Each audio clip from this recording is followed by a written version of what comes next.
Ilmu rawa rontek TKW asal Banten gagalkan percobaan bedah paksa di Kamboja. Namaku Siti Maesaroh, biasa dipanggil Roh. Aku berasal dari Pandeglang, Banten. Hidupku sederhana, sangat jauh dari kata mewah. Aku anak pertama dari 5 bersaudara. Bapak sudah lama meninggal karena jatuh dari pohon kelapa, dan ibu hanya buruh tani dengan penghasilan tak seberapa. Sejak kecil, aku sudah terbiasa hidup keras. Putus sekolah di kelas 2 SMA karena harus bantu ibu, aku berjualan gorengan, kadang jadi buruh cuci. Tapi hidup tetap berat. Sampai suatu hari aku melihat sebuah iklan di Facebook. Butuh pekerja wanita untuk restoran di Kamboja. Gaji 15 juta per bulan, gratis visa dan tiket pesawat. Waktu itu aku mikir, ini jawaban dari doaku. Aku nggak pikir panjang. Aku WA nomor yang ada di iklan itu. Dijawab cepat. Katanya namanya Mbak Ulan, orang Indonesia juga. Suaranya lembut, ramah. Katanya aku bisa langsung kerja, asal paspor ada. Aku minjem uang buat bikin paspor. Mbak Ulan janji, semua biaya bakal diganti kalau aku udah sampai Kamboja. Aku percaya aja. Lagi pula, siapa sih yang nggak tergiur gaji 15 juta per bulan? Di desa, 2 juta aja udah kaya raya. Akhirnya, 2 minggu kemudian, aku dijemput oleh seseorang bernama Pak Johan.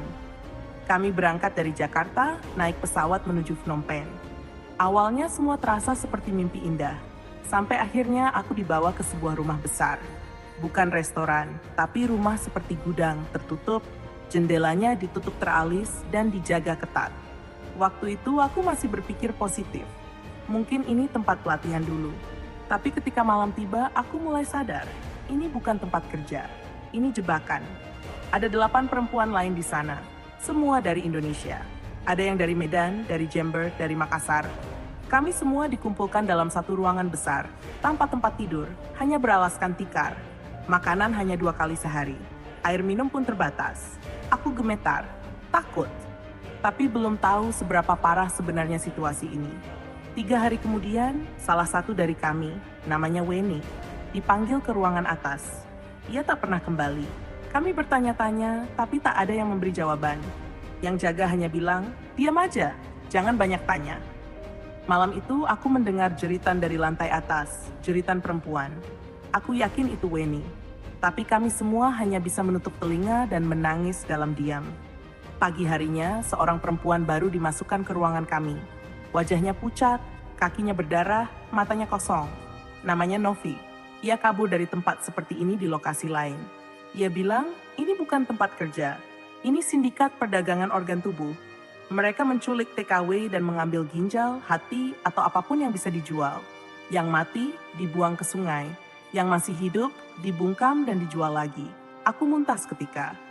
Dunia seakan runtuh. Aku tahu kalau aku tidak bertindak, aku akan bernasib sama. Malam itu, aku menatap langit dari sela-sela teralis. Aku menangis, berdoa pada Tuhan, minta perlindungan. Aku bukan siapa-siapa. Tapi aku teringat pada pesan kakekku dulu, seorang jawara dari Banten. Satu-satunya warisan kakek buat kamu, Roh, adalah ilmu rawa rontek. Gunakan hanya untuk melindungi dirimu kalau sudah tak ada jalan lain. Bacakan doa ini, dan dalam 3 malam kamu akan kebal dari senjata. Tubuhmu nggak akan bisa dilukai. Kalaupun dilukai, kamu akan sembuh seketika. Waktu kecil aku sering melihat kakekku berlatih.